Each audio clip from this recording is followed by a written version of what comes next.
देवतनय माँ शक्ति। आज स्वाध्याय चिंतन का हमारा क्रमांक है 1231। दिन मंगलवार, तारीख 20 मई 2025। और आज हमारे बीच में आदरणीय डॉक्टर एस एस भदौरिया साहब, जो कमिश्नर इनकम टैक्स कानपुर हैं। आपका जो विषय चल रहा है वो गीता के सहज भाव पार्ट 95, यानी 5 पार्ट कम रह गए 100 में। आप ज्यादा समय लेते हैं, आदरणीय भदौरिया साहब से निवेदन करते हैं कि आज का उद्बोधन जारी करें। आदरणीय श्री ए के शर्मा साहब, श्री शेखरी साहब, श्री चौधरी साहब, कालरा साहब और सभी को सादर अभिवादन करते हुए गायत्री मंत्र से आज की चर्चा का आरंभ करेंगे। ओम भू स्व तत्सवितुः वरेण्यं भर्गो देवस्य धीमहि धियो यो नः प्रचोदयात्। तो पिछले कई चर्चाओं में हम लोगों ने ये देखा कि बार बार अर्जुन के मन में एक भाव आता है कि इस संसार की जो तमाम गतिविधियां, प्रक्रियाएं, प्रोसेसेस और जो इस संसार के तमाम आवश्यकताएं जो चल रही हैं, उनमें भाग लेने की बजाय मैं इनसे अलग क्यों ना हट जाऊं। क्योंकि उसके दिमाग में आता है कि जो भी समस्या की जड़ है, मेरा इस संसार की तमाम प्रक्रियाओं में संलग्न होना है। क्योंकि जब मैं संलग्न ही नहीं होऊंगा तो फिर समस्या ही क्यों आएगी। तो अगर अपने भाई बंधुओं को मारना एक तरीके का पाप या अपराध है, तो अगर मैं संसार की क्रियाओं में संलग्न ही नहीं होऊंगा तो मैं उस पाप का भागी ही नहीं बनूंगा। तो भौतिक रूप से उन क्रियाओं को छोड़ देना या उनमें पार्टिसिपेट ही न करना, क्या ये एक ऑप्शन नहीं हो सकता? बहुत सारे अगर ऑप्शन उपलब्ध हैं तो एक तरीके से जो व्यक्ति उकता जाते हैं संसार से, संसार को छोड़कर चले जाते हैं, पलायनवादी प्रवृत्ति के शिकार हो जाते हैं, आत्महत्या कर लेते हैं, या जो एक तरीके से समर्पण कर देते हैं, हथियार डाल देते हैं, या निष्प्रभ हो जाते हैं संसार से, या उदासीन हो जाते हैं, या कर्तव्यच्युत या कर्तव्य विमुख हो जाते हैं, तो उन सब की जो मनोवृत्ति होती है वो क्या होती है? वो मनोवृत्ति यही मनोवृत्ति होती है। उनके दिमाग में ऐसा होता है कि सारी उलझनों की जड़ ये संसार है, सार इसमें भाग लेने वाली क्रियाएं हैं, इनमें अगर हम भाग ही नहीं लेंगे तो समस्या नहीं होगी। मतलब अगर हम भाग जाएंगे तो हम यहाँ रहेंगे ही नहीं। लेकिन ये सोचने की बात है कि क्या भाग जाने से ये संसार पीछा करना छोड़ देता है? तीसरे अध्याय में पूरा उन्होंने यही बताने की कोशिश की कि कर्म से तुम भाग ही नहीं सकते। क्योंकि तुम संसार से नहीं भाग सकते, तुम अपने शरीर से नहीं भाग सकते, तुम अपने चिंतनशील मस्तिष्क से नहीं भाग सकते, तुम अपने विचार से नहीं भाग सकते, अपने आप से नहीं भाग सकते। तो जब तक शरीर है, जब तक संसार है, जब तक शरीर है तब तक संसार है, जब तक संसार है तब तक क्रियाएं हैं, जब तक क्रियाएं हैं उन क्रियाओं में पार्टिसिपेट करना पड़ेगा। तो क्रियाओं में भाग लेना, कर्म करना, कर्तव्य परायणता, ये सब चीजें इस होने की आवश्यक शर्तें हैं और आपके अस्तित्व से अभिन्न रूप से जुड़ी हुई हैं। तो उनसे तो आप विमुख हो ही नहीं सकते। ये बहुत बड़ी प्रमाइज है गीता की। और मजे की बात यह है कि इसको लोग अभी भी नहीं समझते। तमाम सारे लोग जो तथाकथित सन्यासी हैं, जो सन्यासी का वेश धारण किए हैं, अगर उनके अंदर केवल ये इच्छा है कि वो एक तरीके का वेश है कि भाई ठीक है, हमने अपने आप को, आम जनता को एक तरीके से बता दिया कि बहुत पूरी तरीके से संलग्न होकर हम गृहस्थी नहीं बसाएंगे, हम अपना व्यक्तिगत जीवन में जो भी आवश्यकताएं हैं, जो कर्म संपादन है वो करते रहेंगे। वो बात अलग। क्यों? क्योंकि उन्होंने अपना एक दूसरा ऑब्जेक्टिव, दूसरा गोल, दूसरा लक्ष्य, दूसरा टारगेट बना लिया कि हमें ज्ञान में जीवन जीना है, हमें अध्ययन अध्यापन में जीवन जीना है। वहां तक तो ठीक है। लेकिन अगर वो मन से ये सोच रहे हो कि कर्म ही नहीं करना पड़ेगा और हमें स्वेच्छाचारी हम हो जाएंगे, स्वैराचारी हो जाएंगे, जो चाहेंगे करेंगे, समाज के नियमों में नहीं बंधेंगे, हम हम पे कोई अनुशासन नहीं लागू होगा, तो ऐसा संभव नहीं है। क्योंकि जब तक आपका अस्तित्व है, इस अस्तित्व में आपको लाने वाले जितने भी नैसर्गिक क्रियाएं हैं, नेचुरल लॉज हैं, साइंस है, और जो काज और इफेक्ट की रिलेशनशिप है, वो तो लागू ही होगी। अगर आप खड़े होंगे तो और एक कदम बढ़ाएंगे तो आप आगे चलेंगे, दो कदम बढ़ाएंगे पीछे की ओर तो पीछे चले जाएंगे। भोजन करेंगे तो शरीर रहेगा, नहीं करेंगे तो आपको बीमारी आएगी, शरीर की शक्ति चली जाएगी। तो वो जो विज्ञान है, जो साधे हुए इस पूरे अस्तित्व को, जो संचालक है इस पूरी प्रकृति का, वो तो रहना ही रहना है। और जब उसे रहना है तो काज और इफेक्ट के नियम जब रहने हैं, तो आपके द्वारा की जाने वाली जो क्रियाएं जो आवश्यक हैं आपके अस्तित्व को बनाए रखने के लिए, वो तो आवश्यक ही आवश्यक है।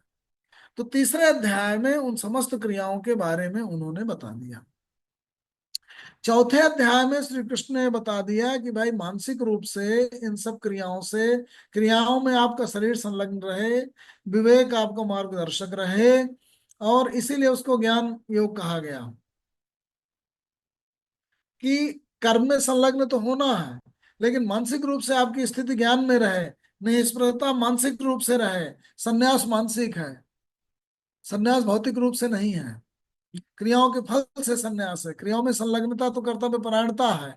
ये सब चीजें स्पष्ट कर दी उन्होंने। और फिर ये बताया कि योग मैंने बहुत प्राचीन काल में बता दिया था। इमं विवस्वते योगम प्रोक्तवान अहम अव्ययम अव्ययम विवस्वान मनवे प्राह मनु इक्ष्वाकवे आब्रवीत एवं परंपरा प्राप्तम इमं राजर्षयो विदु सकाले ने महता योगो नष्ट परंतम। मैंने इस योग को विवस्वान को बताया था। विवस्वान कौन है? सूर्यों के भी आदि सूर्य हैं। इमं विवस्वते योगम प्रोक्तवान अहम अव्ययम। विवस्वान ने मनु को बताया, विवस्वान मनुवे प्राह। और मन ने क्षाग को बताया, मनु से मनुष्यों की सृष्टि हुई। विवस्वान मनवे परा मनुष्वाको आब्रवीत एवं परंपरा प्राप्तम इमं राजर्षियो विदु। इस तरह से राजर्षियों को इस तरीके की परंपरा से इन चीजों का ज्ञान रहा कि वस्तुतः जो है योगमय स्थिति क्या है, मनुष्य का जो कल्याण है वो योगमय स्थिति में रह के जीवन जीने से है। कर्म में संलग्नता, मानसिक रूप से फल के प्रति निराशक्ति, और ज्ञानात्मक रूप से संतुष्ट रहें, भक्ति योग की अवस्था में रहें, कर्म में संलग्न रहें, और विवेक और ज्ञान से मार्गदर्शित रहें। ये योग की मूल मूल बातें हैं। वो उन्होंने बता दिया था, और ज्ञान की परंपरा मनुष्य संस्कृत में चलती रही, over the period of time pass on होती रही। लेकिन कालांतर में धीरे धीरे वो बातें, वो विज्ञान, वो विचार, वो दर्शन, वो नहीं आगे बढ़ पाया भाई, नष्ट हो गया। तो कृष्ण ने कहा भाई इसीलिए अर्जुन तुमको नहीं मिल पाया है ज्ञान की जो, ये जो दर्शन है, जो बातें हैं, ये मिल तो जानी चाहिए थी, क्योंकि जब से मनुष्य की चेतना का सृजन है तब से ही ये बातें हैं। लेकिन अब तुमने नहीं सुनी क्योंकि कालांतर में नष्ट हो गई, तो मैं बता दे रहा हूँ। अच्छा, हो सकता है बीच में भी कालांतर में जब डार्क एजेज आए, ज्ञान विज्ञान की परंपरा खत्म हुई, लोग अपना बस शरीर पोषण और सुख भोग वृत्ति और इसी सब में लग गए, तो फिर परंपरा नष्ट हो जाएगी। फिर विचारवान आएंगे और उनके उनको इस तरीके की किरण मिलेगी, ज्ञान मिलेगा, समझेंगे। हो तो रही है वो चीजें, प्रकृति में घटित हो रही है, तो फिर वो उनको ज्ञान मिल जाएगा और वो फिर पासान होने लगेगा। यही कृष्ण बताना चाहते हैं।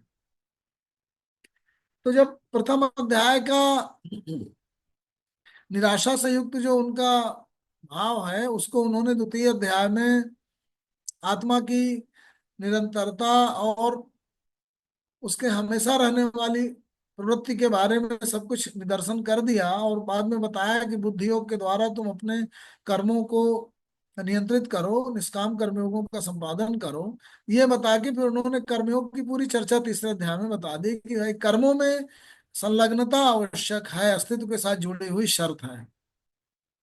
और फिर चौथे अध्याय में ज्ञान के द्वारा बताया कि ये परंपरा लंबी है, और विवेक की और ज्ञान की अग्नि के द्वारा कर्मों के अनुबंधों को, उनके इंप्रेशन को किस तरीके से मिटाया जाता है, ओवरकम किया जाता है। ये सब बातें होने के बाद इनकी समरी उन्होंने पांचवें अध्याय में बताई कि वस्तुतः जिस रूप में सन्यास को लोग मानते हैं कि कर्म को छोड़ के चले जाएं, पलायन कर लें, सन्यास वो चीज नहीं है। सन्यास वस्तुतः एक इस तरीके की, इसी को 18वें अध्याय में भी इस चीज को बताने की कोशिश की। कहते हैं अर्जुन प्रश्न यही करते हैं 18वें अध्याय में लास्ट में, संन्यासस्तु महाबाहो तब तुम इच्छा में भेद तुम त्याग से च ऋषिकेश पृथक केशिनि सूदन। अय केशनिषूदन, अय कृष्ण, ये बताओ कि सन्यास और त्याग में क्या अंतर है, क्या है? तो उन्होंने बताया फलों का त्याग ही सन्यास है। काम्यानाम कर्मणाम न्यासम सन्यासम कवयो विदु सर्व कर्म फल त्यागम प्राहु त्यागम विचक्षणा। काममयी कर्मों को, काम्यानाम कर्मणाम, कर्मों के अंदर काम की जो उपस्थिति है, कामना की उपस्थिति है, काम्यानाम कर्मणाम न्यासम, उसको अच्छी तरीके से छोड़ देना और कर्तव्य भाव से संचालित होकर कर्म में संलग्न होना, ये उद्देश्य है। तो काम्यानाम कर्मणाम न्यासम संन्यासम कवयो विदु, जो विद्वान व्यक्ति हैं वो कर्मों के अंतर्गत जो कामना की उपस्थिति है उसको छोड़कर फिर कर्तव्य भाव से कर्मों में संलग्नता की बात करते हैं। काम्यानाम कर्मणाम न्यासम संन्यासम कवयो विदु सर्व कर्म फल त्यागम प्राहु त्यागम विचक्षणा। तो कामना तो आरंभ में आ जाती है या बीच में रहती है कर्म पर्यंत, फल बाद में आते हैं, लेकिन वो तार दोनों के एक ही जगह से जुड़े हैं। जब आप काम करने के पूरे दौरान काम में आनंद लेने की बजाय लगातार शेयर मार्केट में इन्वेस्ट किया था, उसका कितना बढ़ा कितना नहीं बढ़ा, नहीं उसी पे लगे रहेंगे, तो आपका दिमाग पूरा तो फल में लगा हुआ है कि कितना लाभ हुआ, कितने परसेंट लाभ हुआ। डूबेगा तो हार्ट अटैक आएगा, डूबेगा तो हार्ट अटैक आ जाएगा फिर तो, क्योंकि बहुत डूब गया। तो काम में लगे हैं, रिजल्ट नहीं आ रहा, लगातार जुड़े जुटे हैं और ये चीज इसका परिणाम इस तरीके से नहीं प्राप्त हो पा रहा, तो आप परेशान होने लगेंगे।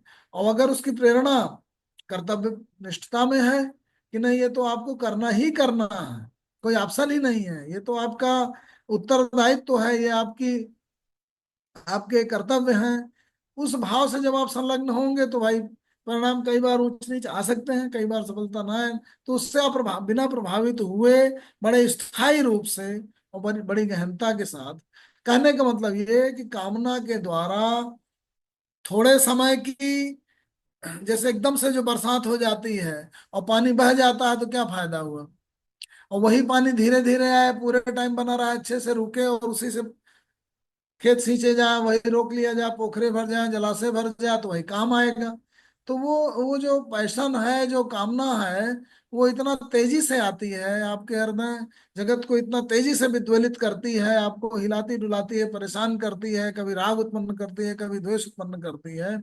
उसको अगर थोड़ा ठहर के अच्छे से विचार करके उसे आप देखें और देख के फिर अपने पे ही हंसें और फिर उन उत्पन्न होने वाली कामनाओं पे हंसें, अब फिर सोचें कि यार वो फालतू में परेशान हो रहा था, अगर ठहर के सोचता तो क्या था, अरे भाई ये जो है इसके जो परिणाम है ये न भी आते कुछ दिन तो क्या था, ऐसी कौन बड़ी चीज चली जाती, मुझे अपना जो काम करना था अभी नहीं आई, बाद में आएगी।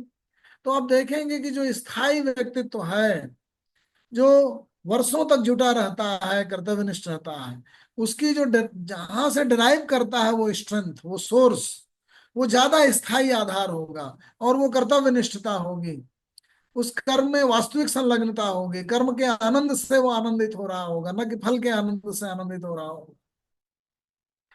तो आप इस डिग्री को आप देख सकते हैं, इस परसेंटेज को देख सकते हैं कि जो बच्चे हैं, एक चीज मिल गई एकदम उसका सुख चला गया क्योंकि मिल गई, अब दूसरे में कि नहीं नहीं, अभी तो मैं ये चीज मांग रहा था, साइकिल मांग रहा था, साइकिल मिल गई, अब साइकिल से उसका ध्यान हट गया, अब नहीं नहीं मुझे वो शर्ट चाहिए, क्योंकि उसका ध्यान उस प्राप्ति में है, उसका ध्यान उस साइकिल के यूज में थोड़े है कि वो चलाएगा फिर उसको यूज करेगा और पाया था तो उसके हिसाब से फिर अपने आप को फिर मांसपेशियां मजबूत होंगी साइकिल चलाने से, नहीं नहीं, वो चलाने में तो फिर उसको बाईसाइकिल में चलना है, उसको कार में चलना है, वो साइकिल तो खेल के लिए थी, चली गई, आने के बाद प्राप्ति की जो उत्साह, प्राप्ति का जो सुख था वो चला गया, फिर नया सुख नई जगह कहाँ से ड्राइव करे, तो दूसरी आकांक्षा।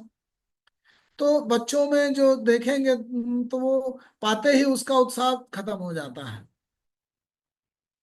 तो इसी तरीके से आप जो ज्यादा स्थायी मेच्योर और समझदार व्यक्तित्व हैं उनके द्वारा जो कर्म प्रेरणा है वो जो डराइव होती है उस पे अगर गहन चिंतन करेंगे तो पाएंगे कि उसमें बड़ा एक, मान लीजिए ग्रैंड फादर का जिम्मेदारी आप निभा रहे हैं, परिपक्व हो गए हैं, तो आप कई बार बच्चा ठीक है आपसे बहस करेगा तो ठीक है, नहीं दादा मेरी बात सही है, हाँ ठीक है बेटा सही है, बट तुम ये पढ़ो और समझो तो देखो। नहीं नहीं, मैंने कहा था कि फला प्रधानमंत्री गलत, तो आप जान भी रहे हैं कि गलत बता रहे हैं। हाँ बेटा ठीक है, और तुम और इसको पढ़ो, ये किताब भी पढ़ो, तो तुम और सही बताओगे। तो उसे हार जीत से मतलब नहीं रह गया।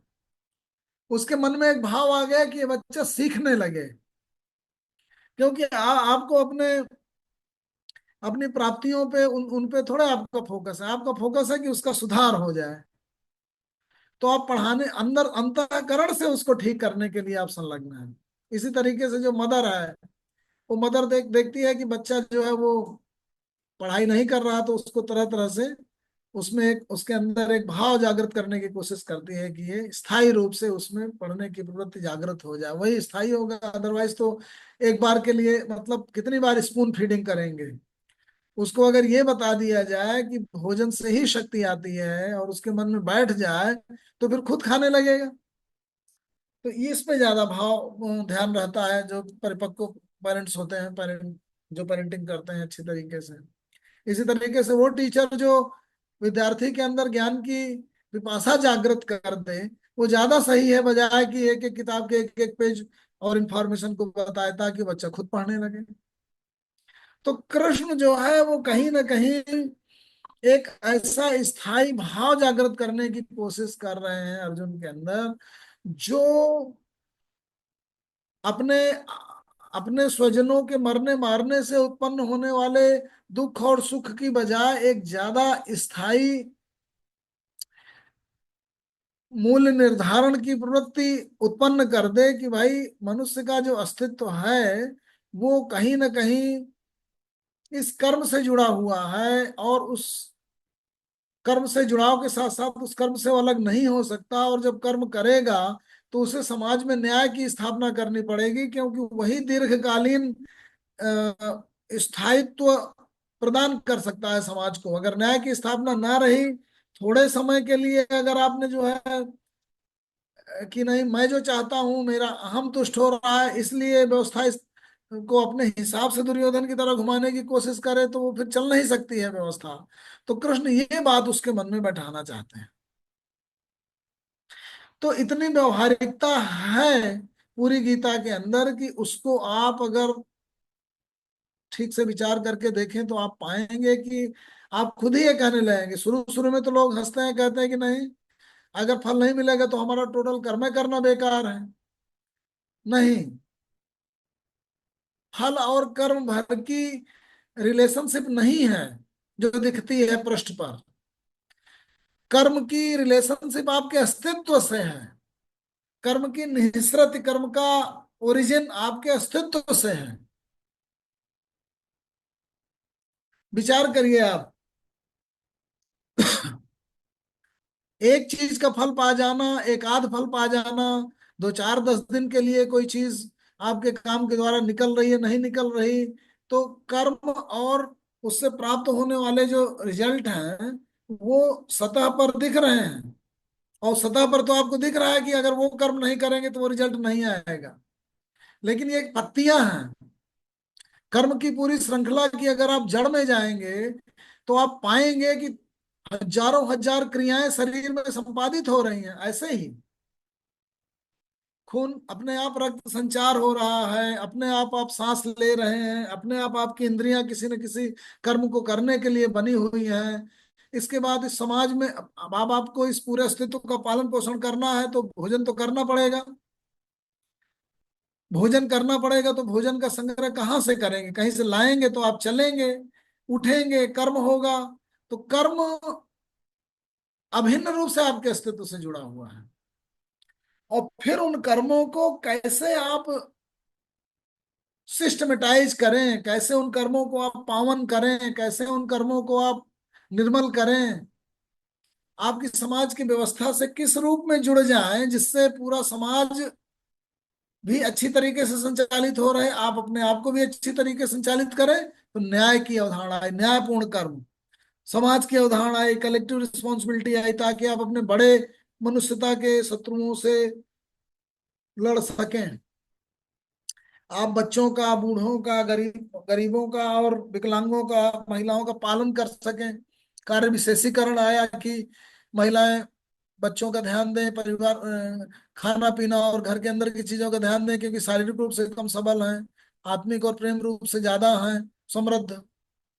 पुरुष बाहर का काम करें, ज्यादा फिजिकली एक्टिव हैं, ज्यादा वो सामाजिक रूप से काम बाहर का कर सकते हैं। बच्चे आप पे आश्रित कम है, माताओं पे ज्यादा है। तो पूरा देखेंगे तो श्रृंखला कार्य विशेषीकरण कैसे आ रहा है, समाज कैसे चल रहा है, आपको कलेक्टिव क्यों बनना पड़ रहा है, जिससे उन्होंने कहा सहज्ञा प्रजा सृष्टवा पुरोवाच प्रजापति अनैन प्रस्वित में सुवस्तु इष्टकाम देवान भावतनन्ते देवा भावयन्ते परस्परम भावयन्तम श्रेय परमोपनिषद। मैंने सृष्टि के आरंभ में ही पूरे समाज को पूरे सहयज्ञ प्रजा सृष्टि यज्ञों के साथ उत्पादित किया, कि समाज बना करके सारे लोग ग्रुप में हो करके कलेक्टिव हो करके फिर अपना पालन पोषण करें। फिर समाज बना, फिर कार्य विशेषीकरण आया, फिर सामाजिक व्यवस्था बने। तो आप देखेंगे कि कार्यों की निःसृति, कर्मों की निःसृति, की उत्पत्ति आपके अस्तित्व के साथ, आपकी सामाजिक जुड़ाव के साथ और उसके साथ जुड़ी हुई है। यहां तक उन्होंने कहा डाला कि कर्मणैव संसिद्धि आस्थिता जनकादय लोक संग्राम में वापि संपश्यन कर तुम अरस। कर्मणैव संसिद्धि आस्थिता जनकादय, जनक आदि जो महाराजे हुए, उन्होंने कर्म की इसी आवश्यकता को देखा।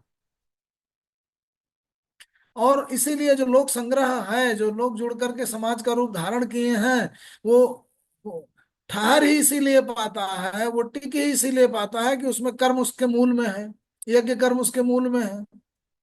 तो आप देखेंगे कि मनुष्य के अस्तित्व से अभिन्न रूप से कर्म जुड़ा है। तो जो हम फल से जोड़ करके ऊपर ऊपर देखते हैं सुपरफिशियल लेवल पे, कर्म का जुड़ाव फल से, एक तरीके से अगर हम इसका पूरा विश्लेषण कर्म वृक्ष का करें, तो ये केवल पत्तियां हैं। सुपरफिशियल लेवल पे देखना हुआ कि कर्म और कर्म का फल, कर्म की निःसृत, कर्म का जुड़ाव, कर्म की आवश्यकता, कर्म की सिद्धि, कर्म का बनना होना से लेके अंतिम स्थिति तक उसका जो टोटल डायनेमिक्स है, वो अस्तित्व से अभिन्न रूप से जुड़ा है। व्यक्तिगत अस्तित्व और सामाजिक अस्तित्व, प्राकृतिक अस्तित्व, प्रकृति के साथ आपका जुड़ाव और हर चीज। तो कृष्ण कहीं ना कहीं उस बड़े मेटा नैरेटिव, मेगा नैरेटिव और बड़ी चीज की ओर ज्यादा फोकस कर रहे हैं, जिससे आपका ध्यान हो जाए।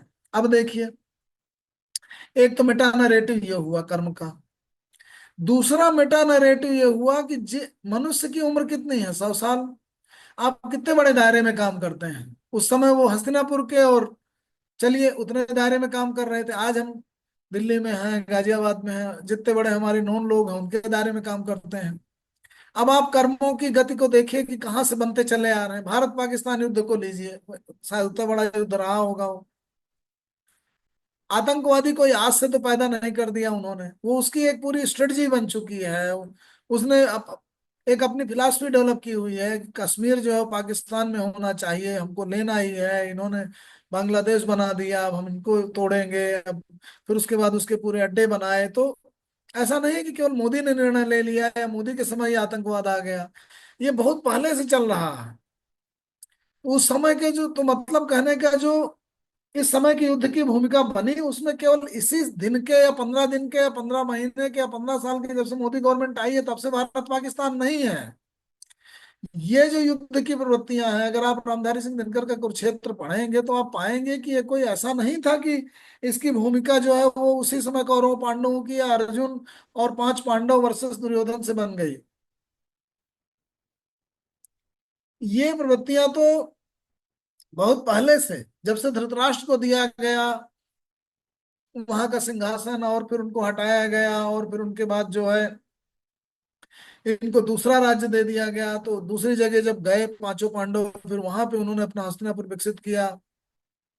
और फिर उसके बाद दुर्योधन देखने गया, तो बचपन से ही इतनी धाराएं चल रही थी। फिर राष्ट्र यज्ञ किया, राष्ट्र यज्ञ में वो आगे बढ़ गए, चारों तरफ जीतते चले गए। दुर्योधन को पसंद नहीं आया, तमाम राज्यों ने और उधर साइड ले ली, कुछ ने इधर साइड ले ली। तो ये जो भूमिका है, ये जो बवंडर है, ये जो आंधी है, उसकी जड़ें, उसके तार बहुत दूर से और बहुत बचपन से और बहुत, और देखा जाए तो सैकड़ों सालों से खींचे हुए थे। तो ये तो एक युद्ध का मेटाफर है जिसको हम बताते हैं। अगर आप मनुष्य अस्तित्व को देखें तो आपको क्या लगता है कि आप केवल आप भर हैं, आपके पिताजी भर हैं, या आपके बच्चे भर हैं? आप 7 पीढ़ी तक, जो अभी हिंदुओं में शादी वादी में जो विचार करते हैं, सात सात पीढ़ी तो पिता, 7 पीढ़ी माता, वहां के रक्त तक जाते हैं, उनका सब संस्कार, उनका सब विचार, उनके सब आरिज फैक्टर, उनके सब गुण सूत्र आप तक हैं। लेकिन वो तो केवल केवल शादी के विचार के लिए है। आज के जो ह्यूमन जीनोम प्रोजेक्ट के वैज्ञानिक हैं, उनसे अगर आप विचार करें और पूछें तो बताते हैं कि एक पुस्तक में एक शब्द केवल हेर फेर कर दीजिए, उतना जीन के हेर फेर से एक दूसरा व्यक्ति तैयार हो जाता है। दो व्यक्तियों के बीच में केवल बस एक किताब भर के में जितने शब्द लिखे रहते हैं उतना, उसमें एक शब्द का हेर फेर कर दीजिए, बस उतना अंतर है। तो बाकी जो आपकी मनुष्य की जो जाति बनी और आपका अस्तित्व आया, वो कितना पहले, पहले बंदर, उसके पहले और जो रहा होगा, फिर वहां से जो विकसित होकर के उन सूत्रों को लेके आए, फिर उन पीढ़ियों का पृथ्वी में कैसे विकास हुआ होगा, उस समय का वातावरण कितना गर्म रहा होगा। तो आज ज्यादा गर्म रहा होगा तो सांवले रंग के लोग आ गए, ठंडे प्रदेशों वाले रहे तो गोरे रंग के आ गए। कितनी पीढ़ी पहले से देखिए आ रहा है उसका प्रभाव, अब नया एकदम से थोड़ा गोरे से काला आ जाएगा। तो हमारा रंग, हमारा रूप, हमारा विचार, हमारी भाषा कितनी पीढ़ियों से आ रही है। कितने तारों का प्रकाश हमको प्रभावित कर रहा है, कितनी तरीके की हवा, किन किन पर्वतों के आए हुए मिनरल्स, किन कहाँ का भोजन, कहाँ की क्या चीज हमको प्रभावित कर रही है। ये सब कितना जुड़ाव है, इस पर अगर आप विचार करेंगे तो आप पाएंगे कि आपके तार अभिन्न रूप से कहाँ कहाँ से जुड़े हुए हैं। तो कहने का कुल मतलब, तात्पर्य यह है कि जो कर्म की श्रृंखला है वो बहुत पुरानी है और बहुत आगे तक जानी है। उसके प्रभाव आदि बहुत दूर तक जाएंगे और बनेंगे, और वो आपके अस्तित्व से अभिन्न रूप से जुड़ा है। सरफेस पर इसीलिए आप ये मान के चलिए कि आपको काम, जो कर्मों में आपको संलग्न होना है, कर्म निष्ठा होनी है, कर्मों को आप छोड़ नहीं सकते। इसीलिए, और कर्मों का जो जो करने करते समय आपका जो मोटिवेशन हो, वो फल ना हो। मोटिवेशन कर्तव्य प्रवृत्ति हो, कर्तव्य परायणता हो, अपने कर्मों में संलग्नता हो, जो आपके अस्तित्व से अभिन्न रूप से जुड़े कर्म हैं उनके प्रति। तो इतना स्थायी मोटिवेशन लेके जब आप चलते हैं, जब इतना स्थायी मेटा नैरेटिव, मेगा नैरेटिव और विचार बना के चलते हैं कि आपका जुड़ाव पूरी प्रकृति प्रवृत्ति से है। अब देखिए, अर्जुन बस अपने परिवार और इनसे जुड़ा हुआ है, और कृष्ण जब उसकी पूरी ओरिजिन को और उसके जुड़ाव को बताते हैं कि भाई पूरा संसार ही तुम्हारा परिवार है, पूरी प्रकृति तुम्हारा परिवार है, तुम कितना अभिन्न रूप से सबसे जुड़े हुए हो, तुम्हारे तार पूरी मनुष्य प्रजाति से जुड़े हुए हैं, तो तुम बस केवल ये कह रहे हो कि तुम दुर्योधन का वध नहीं करोगे या दुर्योधन को नहीं मारोगे। तो ये तुम भूल, क्योंकि तुम्हारा भाई है, मित्र है, तो बाकी लोग क्या भाई नहीं है क्या? वो सारे लोग ही तुम्हारे। तो अर्जुन का जुड़ाव वो उस पूरी प्रकृति से करना चाहते हैं, उसकी रियलिटी को थोड़ा और डीप दिखा। देखिए, दृष्टि में ही फर्क है, दृष्टि की डेप्थ में फर्क है, कितना डेप्थ, कितना आगे तक, कितना दूरी तक। अब भगवान की दृष्टि तो जाएगी तो हजारों हजार वर्ष, हजारों हजार मील, हजारों हजार डीप में, कितना सूक्ष्म से सूक्ष्मतर, अणु से अणुतर, महद से महत्तर जाएगी, हजारों करोड़ों वर्षों के दूर तक जाएगी, हजारों करोड़ों वर्षों की सभ्यताओं तक जाएगी, जहां तक उसके जुड़ाव है। तो निर्णय बदल गए अर्जुन के, क्योंकि जब आपकी दृष्टि बड़ी छोटी सी रह जाती, मैं और मेरा बेटा, मैं और मेरी वाइफ, मैं और मेरे भाई, बस वहीं तक, अपने परिवार तक, तो आप फिर अगल बगल वालों को कुछ समझते ही नहीं। सोच विचार में आप ध्यान दीजिए, वहीं पे अगर आपकी बड़ी विशाल दृष्टि है, आप सबके चिंतन करते हैं, सबके प्रति परेशान होते हैं, तो फिर आपका विचार बदल जाएगा। आप सामाजिक हो जाएंगे, आप बाहर से जुड़ेंगे, आप में प्रसन्नता आएगी, आपके अपने अस्तित्व का एक अलग बोध होना शुरू हो जाएगा। तो कृष्ण और गीता कहीं ना कहीं हमारे विचार को बृहत्तर करती है, हमारी प्रज्ञा का प्रसार करती है, हमारे जुड़ाव को यथार्थ रूप में बहुत दूर तक और बहुत शुरू से और बहुत दूर तक आगे आने वाली पीढ़ियों तक जोड़ती है, पीछे आने वाली पीढ़ियों से जोड़ती है, पूरे सृष्टि और ब्रह्मांड से जोड़ती है, आकाशीय पिंडों से जोड़ती है, कि वहां का प्रकाश हमको प्रभावित कर रहा है, वहां के मूल्य हमको प्रभावित कर रहे हैं, और हमारे निर्णय बदलने लगते हैं। तो जब आप बृहत्तर होते हैं, जब आप मैग्नानिमस होते हैं, जब आपकी करुणा का प्रसार सर्वत्र हो जाता है, विश्व रूप दर्शन वही है, वो दिखाते हैं कि देखो मैं सर्वत्र हूँ, तुम भी वैसी तरीके से सर्वत्र हो, तुम्हारी व्याप्ति सर्वत्र है। पलायन करके जाओगे तो कहाँ, सब जगह तो जुड़े ही रहोगे, अपने अस्तित्व को कहाँ ले जाके छिपा दोगे? कि वो तो जिन लाइनेस से आए हो, इतनी सारी दूरियों से आए हो, कहाँ छोड़ के जाओगे, कहाँ भाग के? कोठरी में छिप जाने से क्या तुम छिप जाओगे क्या? क्या रेत में ऑस्ट्रिच की तरीके से अपना आंखें मूंद लोगे तो क्या विश्व का अस्तित्व तो खत्म हो जाएगा परिवेश से क्या? आप अगर कुछ देर तक फोन बंद कर लेंगे तो क्या शर्मा जी से जो हम सब लोगों का जुड़ाव है तो क्या वो खत्म हो जाएगा क्या? एक दिन, दो दिन, तीन दिन आप बात नहीं करेंगे तो क्या आपकी याद जो बाकी लोग करते हैं वो भूल जाएंगे क्या? इतने वर्षों से आप हैं इस पृथ्वी पर, इतने लोग हैं जो आपके साथ रहे हैं, कैसे आप तोड़ देंगे उस चीज को, खत्म कर देंगे? तो जो जो भाग रहा होता है, जो आत्महत्या कर रहा होता है, जो जो सोचता है कि मैं छिपा हूं तो कोई दूसरे हमें नहीं देख रहे, वो गलती करता है। तो आप अपने अंतःकरण को प्रकाशित करना होगा, अपनी जो समझ की लघुता है, इसीलिए उन्होंने कहा क्लैब्यम मा इसम गमः पार्थ में एतत् उपपदते क्षुद्रम हृदय दौर्बल्यम। क्षुद्रता है ही नहीं हृदय में, ऐसे ही विराट है, तो उस दुर्बलता को आप ओढ़े हुए हैं, आप दुर्बल करते हैं। आपकी प्रकृति तो प्रस्फुटित होने वाली है, आप फैलने वाले हैं, आपके अंदर से प्रकाश होने वाला है, आप जुड़ने वाले हैं, उस सबको आप सायास रोकते हैं, उस जुड़ाव को सायास काटते हैं, आप सायास सीमित होते हैं। अदरवाइज तो आपकी जो प्राकृतिक प्रवृत्ति हो तो बहुत फैलाव की है, बहुत विशाल है, बहुत दूर तक की है, बहुत बड़े हैं आप। भूल जाते हैं कि आप बहुत ज्यादा प्रकाशवान हैं, बहुत ज्यादा प्रज्ञावान हैं, आपकी असीमित संभावना है, उनको आप सीमित करते हैं। तो ये सब बताया, तो छोड़ के कहाँ भागोगे अर्जुन, यही कहा उन्होंने। संन्यासम कर्मणाम कृष्ण, अर्जुन पूछता है कृष्ण से, संन्यासम कर्मणाम कृष्ण पुनः योगम च संसस। अ कृष्ण, तुम पहले कहते हो बुद्धि योग में कि मुझे संन्यास लेना है। अब उन्होंने कहा था कि भाई कर्म की आसक्ति से संन्यास लेना है, तो उसको लगा जैसे कामों को ही छोड़ देना है।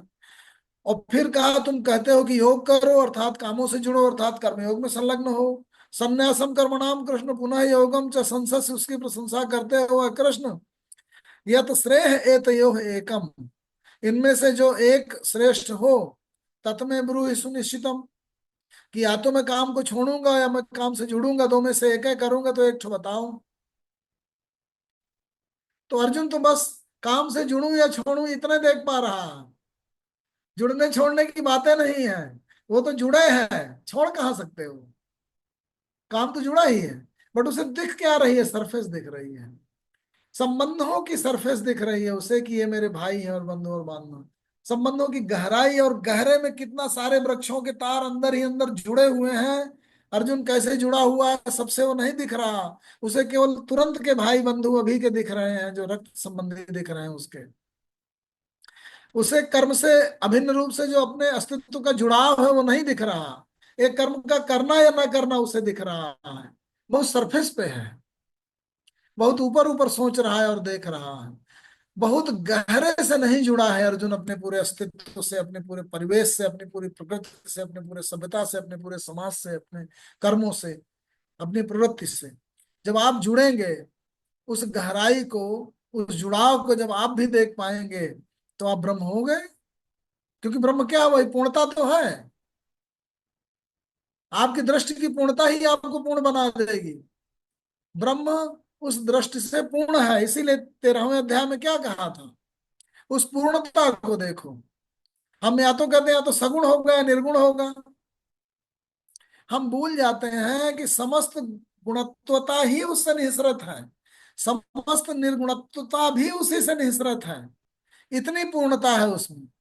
तो हम सुपरफिशियल देख के उसे खांचों में विभाजित करते हैं, क्या कहते हैं? ये नदी का किनारा है, ये दूसरा किनारा है, ये नदी है। हम भूल जाते हैं सब एक है। जरा और गहरे देखिए, वो पूरी धरती ही है आखिरकार।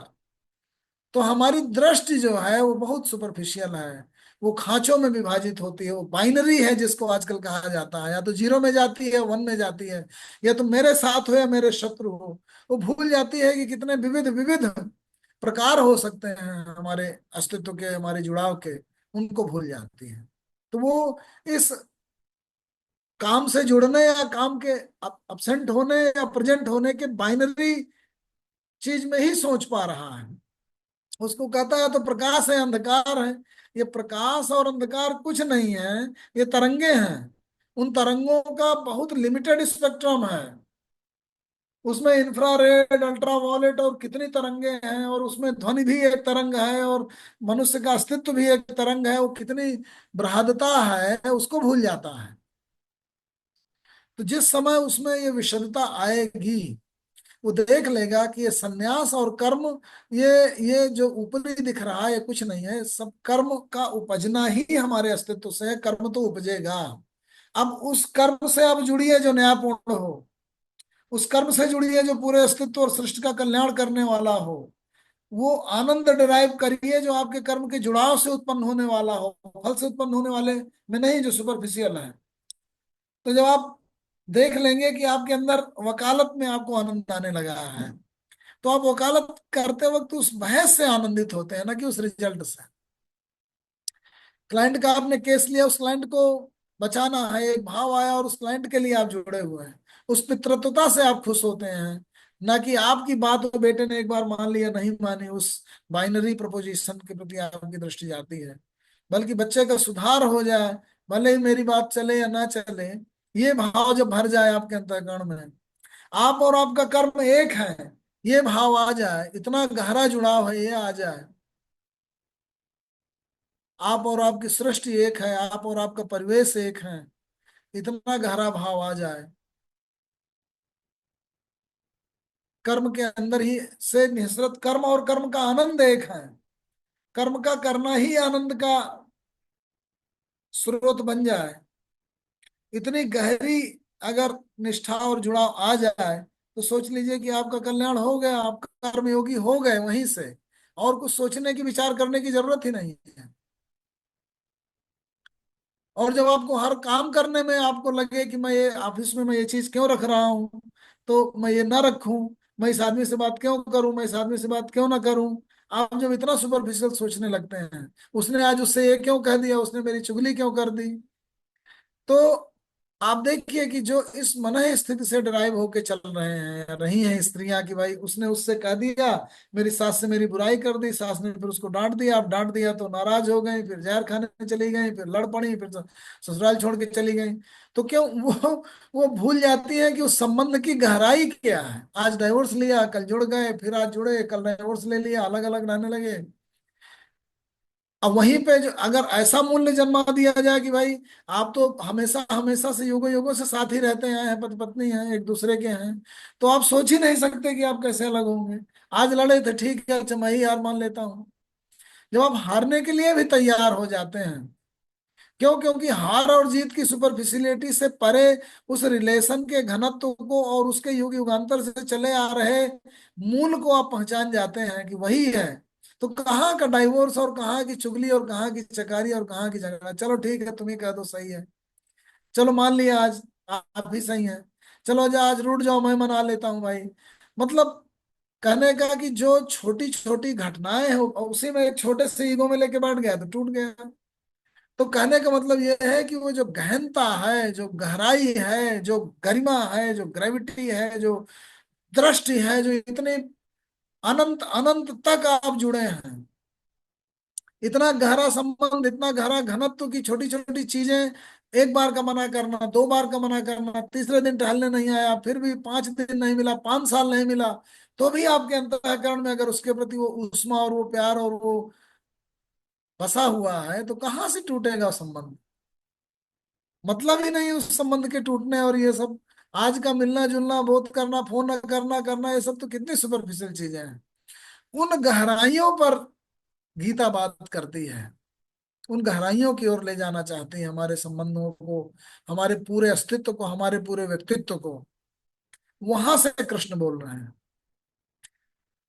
कहते हैं संन्यासा कर्म योग है च निःश्रेयस करो उभो, तयोस्तु कर्म संन्यासात कर्मयोग विशिष्यते। कर्म को तो तुम छोड़ ही नहीं सकते हो, कर्मयोग ही विशिष्टता है इस अस्तित्व की। और गेयः स नित्य सन्यासी यो न द्वेष्ट न कांक्षति निर्द्वंदो ही महाबाहो सुखम बंधात विमुच्यते। उसको तुम नित्य सन्यासी जानो जो न द्वेष करता है ना आकांक्षा करता है। निर्द्वंदो, इन द्वंद्वों से, द्वेष और राग के जो द्वंद्व हैं, डायलेक्ट है, उससे परे होकर के वो स्थित है। इसीलिए वो बहुत आसानी से इन बंधनों से मुक्त हो जाता है, इन द्वंद्वों से मुक्त हो जाता है। मुक्त हो क्या जाता है? मुक्त ही रहता है, उनमें बंधता ही नहीं इन द्वंद्वों में। इसीलिए सांख्य योगो पृथक बाला प्रवदंति न पंडिता, कि सांख्य का रास्ता ठीक है कि योग का रास्ता ठीक है, ये बाल बुद्धि के लोग कहते हैं। ये पंडित लोग, ज्ञानी लोग, जो ज्ञान के घनत्व से भरे हुए हैं, वो इस तरीके की छोटी छोटी बातें नहीं कहते। ये तो बस पंथ हैं, रास्ते हैं, कि नमाज पढ़ के वो खुदा मिल जाएगा कि आरती उतार के मिल जाएगा। ये तो बस रास्ते हैं। मन के अंदर प्रेम का अगर गहरा समुद्र उफन रहा है, करुणा भरी हुई है, अपने परिवेश के प्रति प्यार उमड़ा पड़ा है, कर्म के प्रति आप पूरी तरीके से आनंदित होकर कर्म में संलग्न हैं, मनुष्यता की बात सोचते हैं, तो आप ऑलरेडी, क्या हिंदू क्या मुसलमान, ये तो रास्ते हैं, सुपरफिशियल हैं। कुछ भी करिए उससे कोई मतलब ही नहीं, बहुत छोटी चीज है। सदरी पहनिए ना पहनिए, कुर्ता पहनिए, जीन्स पहनिए, तो सब ऊपर ऊपर के हैं। ये भाव जब आ जाए आपके अंदर गहराई, तो सोचिए आप कृष्ण के तल पे जाके बात कर रहे हैं। सांख्य योगो पृथक वाला प्रवदंति न पंडित है, तो बाल बुद्धि है कि लाल कलर की शर्ट पहनूंगा कि काली कलर की पहनूंगा कि सफेद कलर की पहनूंगा। जो ज्ञानी है उनको तो कपड़ा पहनना है बस, ये मूल्य है। एकम अव्यास्थित है सम्यक उभयो विन्दते फलम, जो भी है वो एक पंथ अगर हो गया तो उसको स्थापित करके गहरे घुस करके अंतःकरण में जाओ, अंतःकरण से विचार करो और फिर इस सृष्टि में रमण करो।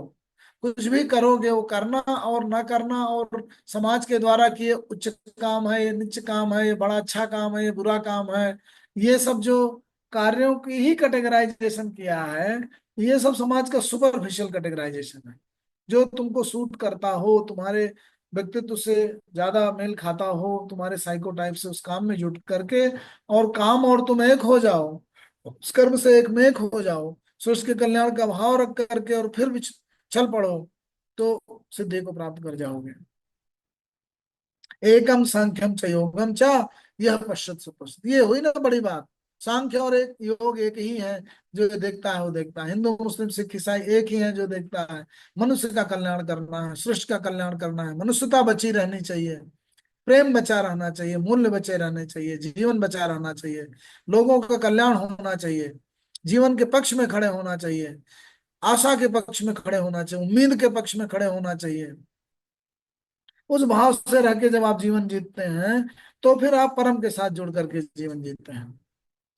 संन्यासस्तु महाबाहो दुखम आप तुम अयोगतः योग युक्तो मुनि ब्रह्म न चिरेण अधिगच्छत। जो इस तरीके की योग भावना से युक्त होकर के व्यक्ति जीवन यापन करता है, तो बहुत जल्दी ही परम प्राप्ति कर जाता है। योग युक्तो विशुद्धात्मा विजितात्मा जितेंद्रिय सर्वभूत आत्मभूत आत्मा पूर्वन्न लिप्यते। सर्वभूत को आत्मभूत मानता है, कि आपके परे जितना भी अस्तित्व है वो इसी अंतःकरण से जुड़ा हुआ है कहीं ना कहीं। सर्वभूत आत्मभूत, सर्वभूत आत्मभूत आत्मा, ऐसी आत्मा है, ऐसा व्यक्तित्व है उसका, कि जो जितना भी आपके परिवेश का अस्तित्व है वो आपके अंदर से कहीं ना कहीं जुड़ा हुआ है। ऐसी भावना से जब आप युक्त हो जाते हैं, तो आप जितेंद्रिय हो जाते हैं, आप आत्म को विजित कर लेते हैं, आप विशुद्ध हो जाते हैं। ऐसा योग युक्त व्यक्ति विशुद्ध भी होता है, विजित आत्मा भी होता है, जितेंद्रिय भी होता है, सर्वभूत आत्मभूतात्मा हो जाता है। वो क्रियाओं में संलग्न होता है भी, क्रियाओं से आ, न तो आसक्त होता है, न उनके इंप्रेशन से प्रभावित होता है, कर्मानुबंधों से बनता नहीं है। नैव किंचित करोमि इति युक्तो मन्ये तत्त्ववित् पश्यन् शृण्वन् स्पृशन् जिघ्रन् असनन् गच्छन् सुपन् सुसन् प्रलपन् विसृजन् ग्रहणन् उन्मिषन् निमिषन्नपि इंद्रियाणीन्द्रियार्थेभ्यः वर्तन्ते इति धारयन्। बड़ी सुंदर बात है कि ऐसा व्यक्ति तमाम तरह की क्रियाओं में संलग्न होता हुआ भी ऐसे मानता है कि ये क्रियाएं घटित हो रही हैं, और वो उसके भी परे है। उसका अस्तित्व विविध क्रियाओं भर में उलझ के नहीं रह जाता कि इतने तक सीमित है। इसके परे कहीं गहरे वो अपने आप की उपस्थित देखता हुआ इन क्रियाओं का घटित होना केवल सुपरफिशियल लेवल पे वो देख पाता है क्या? नैव किंचित करोमि, मैं कुछ कर नहीं रहा हूं। युक्तो मन्ये तत्वविद, योग युक्त व्यक्ति ऐसा मानता है, तत्व का जानने वाला तत्वदर्शी, कि ये क्रियाएं तो अपने आप हो रही हैं, घटित हो रही हैं, मेरे गुण इन क्रियाओं को संपादित कर रहे हैं, मैं तो कहूं उससे भी परे हूं। पश्यन देखता हुआ, श्रवण सुनता हुआ, स्पर्शन छूता हुआ, जिघ्रन सांस सुगंध लेता हुआ, आसमन खाता हुआ, गक्षम चलता हुआ, श्वपन सोता हुआ, श्वसन सांस लेता हुआ, प्रलपन प्रलाप करता हुआ, विसर्जन विसर्जन निकालता हुआ, ग्रहणन ग्रहण करता हुआ, निमिषन निमिषन पलकों को गिराता हुआ और पलकों को उठाता हुआ भी ये सोचता है, इंद्रियाण इंद्रियार्थे सुवर्तन, ये जो तमाम सारी ज्ञानेंद्रियां और कर्मेंद्रियां हैं वो अपने अपने विषयों में, अपने अपने ऑब्जेक्ट्स में, ये सेंसेस अपने सेंस ऑब्जेक्ट से इंटरेक्ट कर रही हैं बस। सुपरफिशियल लेवल पे चीजें क्रियाएं हो रही हैं, ये क्रियाएं सब कुछ नहीं है। वर्तन्ते इति धारयन्, अपने अंतःकरण में इस भावना को धारित करके वो जीता है और रहता है कि ये क्रियाएं, ये सेंसेस और सेंस के ऑब्जेक्ट से एक दूसरे से इंटरेक्ट कर रहे हैं। और क्या सोचता है? ब्रह्मणि आधाय कर्माणि संगम त्यक्त्वा करोति यः, लिप्यते न सपापेन पद्म पत्रम इव आम्भसा। बड़ी सुंदर ही मेटाफर रचा है, बड़ी सुंदर उपमा की है कि जिस तरीके से पद्म पत्र, कमल का पत्र, पुरैन का पत्ता, वो पानी में निष्प्रह रहता है, पानी से उठा लीजिए पूरा पानी झड़ जाएगा, फिर डाल दीजिए। तो पुरैन का पत्ता, पद्म पत्र और अम्भ का रस का या पानी का क्या संयोग है संसार में? पानी पानी जैसे एग्जिस्ट कर रहा है, पत्ता पत्ते जैसे एग्जिस्ट कर रहा है, उसके अंदर वो कॉटन की तरीके से उसको अवशोषित नहीं करता है। इसी तरीके से कर्मों के अंदर आपका अस्तित्व रहते हुए भी उन कर्मों में लिपायमान तब नहीं होता जब आप अपने समस्त कर्मों का अर्पण ब्रह्म को कर देते हैं, अर्थात उस परम अस्तित्व निर्माता ने, जिसने आपका अस्तित्व सृजित किया है, आपके अस्तित्व को कर्म के साथ अभिन्न रूप से जोड़कर बनाया हुआ है, इसलिए कर्म हो रहे हैं। और जो तमाम सारी ज्ञानेंद्रियां और कर्मेंद्रियां हैं वो अपने ऑब्जेक्ट्स के साथ इंटरेक्ट कर रही हैं। आप उससे बहुत परे हैं, उससे बहुत ज्यादा बड़े हैं, ये भाव आपके अंदर रहता है। इसीलिए ब्रह्मणि आधाय कर्माणि, समस्त कर्मों को ब्रह्म में अर्पित कर देता है। ब्रह्मणि आधाय कर्माणि संगम तक तो करोति है, उनसे जो उसकी आसक्ति है उनको छोड़ देता है। ऐसे भाव से युक्त होकर कर्म ही होता है। कायेन मनसा बुद्धिया केवल इंद्रिय योगिनः कर्म कुर्वन्ति संगम तक तो आत्म शुद्ध है। उसकी काया, उसका मन, उसकी बुद्धि और उसकी इंद्रियां, कायेन मनसा बुद्धया केवल ही इंद्रिय ही है, इन सब से आपकी काया, आपका मन, आपकी बुद्धि, आपकी इंद्रियां ये कर्मों से इंटरेक्ट कर रही हैं। योगिना कर्म कुर्वन्ति संगम तक तो आत्म शुद्ध है। आत्म शुद्धि के लिए संग त्याग करके योगी कर्मों में इन संलग्न होता है। ये और काया से, मन से, बुद्धि से और इंद्रियों से, इन सब से कर्मों में रहता हुआ भी, जुड़ा हुआ भी उन कर्मों में आसक्त नहीं होता। युक्त कर्म फलम त्यक्त्वा, और ऐसा योगी व्यक्ति जो योग युक्त है वो कर्म के फलों से प्रभावित नहीं रहता, इसलिए कर्म फलों को त्याग देता है। कर्म फलों को त्यागने का मतलब क्या हुआ? कर्म है तो उसका कंसिक्वेंस तो आएगा, काज है तो उसका इफेक्ट तो होगा, लेकिन कर्म से निकलने वाले जो फल हैं उनके प्रभाव उसको प्रभावित नहीं करते, ये हुआ कर्म फल का त्याग। युक्त कर्म फलम त्यक्त्वा शांतिम आपनोति नैष्ठिकी, एकदम स्थायी शांति प्राप्त कर जाता है वो ऐसा व्यक्ति जिसने कर्म फल का त्याग कर दिया है, अर्थात कर्म से उत्पन्न होने वाले फलों से विचलन को जीत लिया है, ओवरकम कर लिया है। अयुक्त काम कारेण फलासक्त निबद्धते। लेकिन जो अयुक्त है, जो नहीं सब पूरी डायनेमिक्स को जानता, कर्म की डायनेमिक्स को जानता, वो कामनाओं के कारण, आकांक्षाओं के कारण फल से आसक्त होता है और इसीलिए बंधन में बनता है। इसलिए ए अर्जुन, सर्व कर्माणि मनसा संन्यस्त, सभी कर्मों को मन से इस तरह से निकाल दो। सर्व कर्माणि मनसा संन्यस्त, आस्ते सुखम बसी, और सुखमयी होकर के रहो। नव द्वारे पूरे देहि, नैव कुर्वन् न कार्यम, कि इन नौ द्वारों से युक्त शरीर के अंदर देही जो है, तुम्हारी आत्मा जो है, जो इस देह को धारण करने वाली चेतना है, नैव कुर्वन् न कारयन्, कि वो न तो काम करती है, न काम कराने का कारण बनती है। वो जो चेतना है वो सिर्फ दृष्टा है, वो सिर्फ देखती है। काम और कर्म जो है वो तुम्हारे गुण कराते हैं। तरह तरह के जो गुण हैं वो कर्मों का सृजन करते हैं, कर्मों में प्रवृत्ति करते हैं। तो जो देही है, जो आत्मा है, जो चेतना है, वो भर्ता भोक्ता महेश्वर तो है। उपद्रष्टा अनुमंता च भर्ता भोक्ता महेश्वर, परमात्मा एव चाप्युक्तो देहे अस्मिन पुरुषः परः। यही बात 13वें अध्याय में कही थी। उपद्रष्टा, वो दृष्टा तो है, अनुमति भी देता, अनुमंता, उपद्रष्टा अनुमंता च, भर्ता भोक्ता महेश्वर, सब चीजों को भोगता भी है, और महा ईश्वर है, सृजन करने वाला है, कंट्रोल करने वाला है।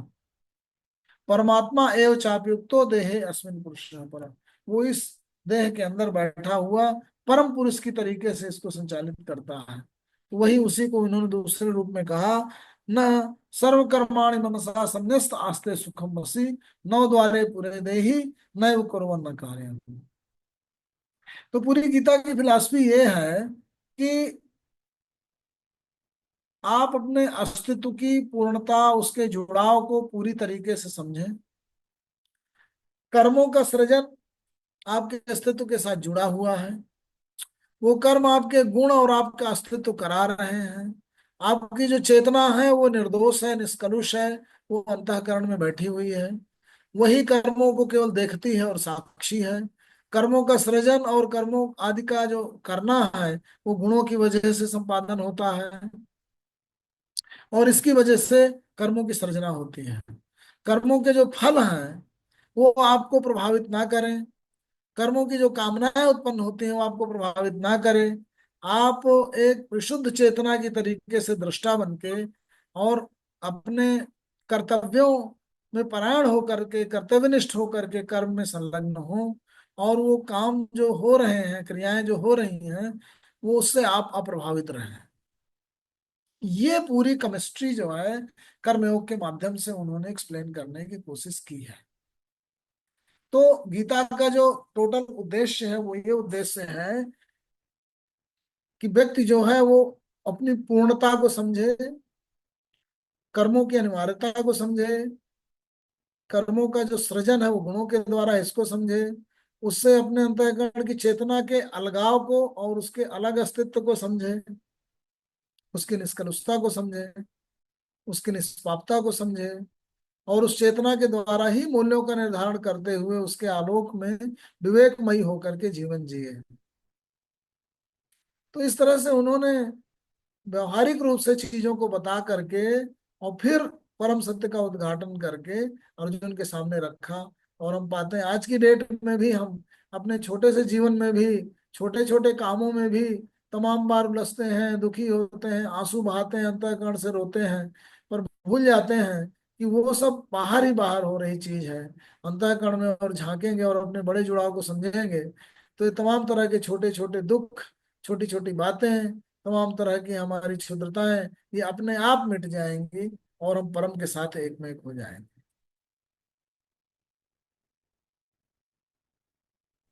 बहुत बहुत धन्यवाद आदरणीय डॉक्टर साहब। सभी लोग अनम्यूट हैं, अगर किसी का कोई प्रश्न बनता है तो आदरणीय डॉक्टर उदय साहब से पूछ सकते हैं। फिर बाद में दोस्त साहब आदरणीय देखिए साहब बोले। प्रणाम डॉक्टर साहब, प्रणाम। जी जी, प्रणाम सर, प्रणाम। आपने बहुत अच्छा बताया।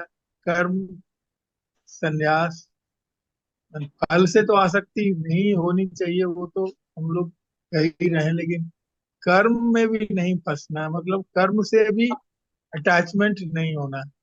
लेकिन एक छोटी सी बात आ जाती है जी कि क्या कर्म करते समय कर्म की क्वालिटी पर भी हम ध्यान ना दें? क्या कर्म की क्वालिटी, मतलब कामचोरी भी हम करते रहे हैं, काम तो हम कर रहे हैं लेकिन काम कैसा कर रहे हैं वो नहीं देखें, तो वो अगर ऐसा करेंगे तो क्या ये ठीक होगा? और इसके बारे में कृष्ण कुछ बोलते हैं, कर्म की क्वालिटी मतलब कर्म कैसा हो, सही कर्म हो, हम फंसे नहीं वो तो ठीक है, लेकिन कर्म सही हो, कर्म की क्वालिटी सही हो, जिस जिस उद्देश्य से, उद्देश्य में भी हम फंसे नहीं, लेकिन फिर भी कहीं ना कहीं ये एक खिंचाव तो रहेगा ही कि हम सही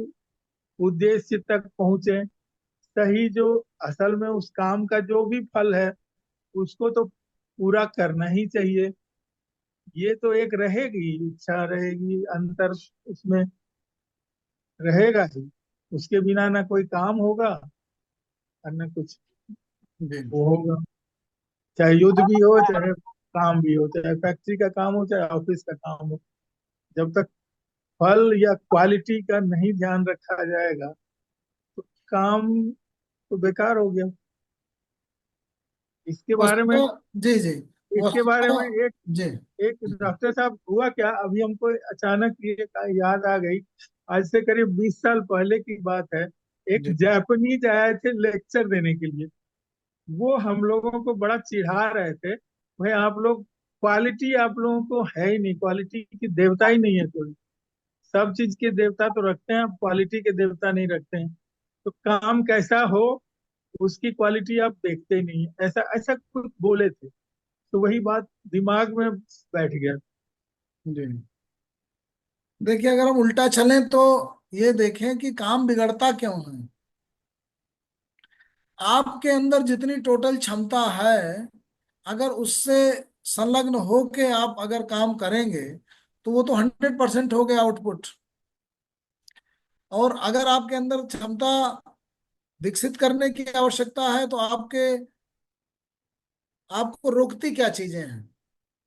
आपको रोकती है कि कर्म में जब आप अपना 100% इन्वॉल्वमेंट खो देते हैं तो आपकी क्वालिटी बिगड़ने लगती है। 100% इन्वॉल्वमेंट होता तभी है जब आप पूरी मानसिक सत्ता के साथ काम में जुड़ते हैं और ये सोचते हैं कि ये आपका कर्तव्य है और आपको करना ही करना है।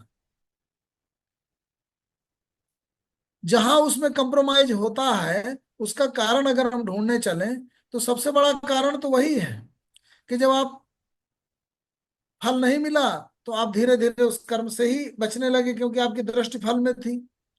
तो कर्म की क्वालिटी से कंप्रोमाइज वहीं से होना शुरू होता है जब आदमी पूरी मानसिक सत्ता के साथ नहीं जुड़ता, जब वो कर्म की उसकी प्रेरणा उसके अंतःकरण से नहीं आती। लॉन्ग टर्म में अगर आप देखेंगे, उसके बाद उसकी तमाम सारी छोटी छोटी ब्रांचेज हैं, उसके तमाम सारे कारण और उसके वो हो सकते हैं फैक्टर्स। लेकिन जो सबसे बड़ा फैक्टर है क्वालिटी कम होने का या गिरने का, गुणवत्ता गिरने का, कि आप धीरे धीरे उसमें इंटरेस्ट खो देते हैं। आप धीरे धीरे उसमें अपना जुड़ाव खो देते हैं। आप में और आपके कर्म के बीच में दूसरे तत्व आने लगते हैं, दूसरे फैक्टर्स आने लगते हैं। जब आप 100% जुड़े ही हैं उससे तो बेस्ट क्वालिटी निकल के आएगी, जितना आप कर सकते हैं, जो आपकी क्षमता है। अब उन पे अगर विचार किया जाए तो क्या आप अपने जो मानदंड है वो दूसरे को बनाने लगते हैं, कंपटीशन करने लगते हैं।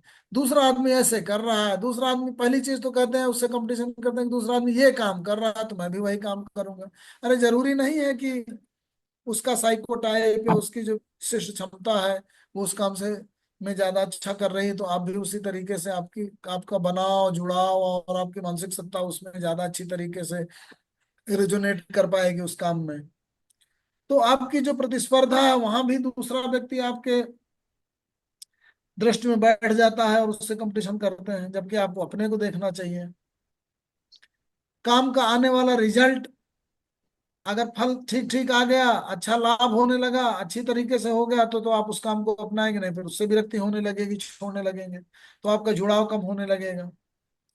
तो मुझे ऐसा लगता है कि जो काम की क्वालिटी है उसका भी जो ओरिजिन है वो आपके इंटरेस्ट से, आपका पूरी तरीके से, पूरी मानसिक सत्ता से, पूरे जुड़ाव से, पूरी अपनी क्षमताओं से उस काम के निष्पादन से है। उसकी प्रेरणा अंतःकरण से जब आ रही हो, पूरी तरीके से आप जुड़े हो, उसका इंटरेस्ट पूर्ण हो, तो जब सब चीज पूर्ण है तो आपसे होने वाला दूसरा काम, आपसे होने वाला वो वाला काम बेस्ट निकलेगा। अब ये हो सकता है कि एक दूसरा व्यक्ति जो चीजें निकालता है, उसके जो आउटकम आते हैं और आपके जो आउटकम आते हैं उसमें उसका बेटर हो। क्यों? क्योंकि वो जो जो फैक्टर हैं, उसका इंटरेस्ट, उसके द्वारा लगाव, या उसकी शारीरिक स्थिति, या उसके टूल्स, वो आपसे बेहतर हो सकते हैं। लेकिन आप जो और काम कर सकते हैं उनमें और कामों की बजाय आपने बेस्ट काम चूज किया, अपना जो दे सकते थे अपना बेस्ट दिया, तो एक व्यक्ति का जो आउटपुट है, आउटकम है, वो फिर बेस्ट निकल के आएगा।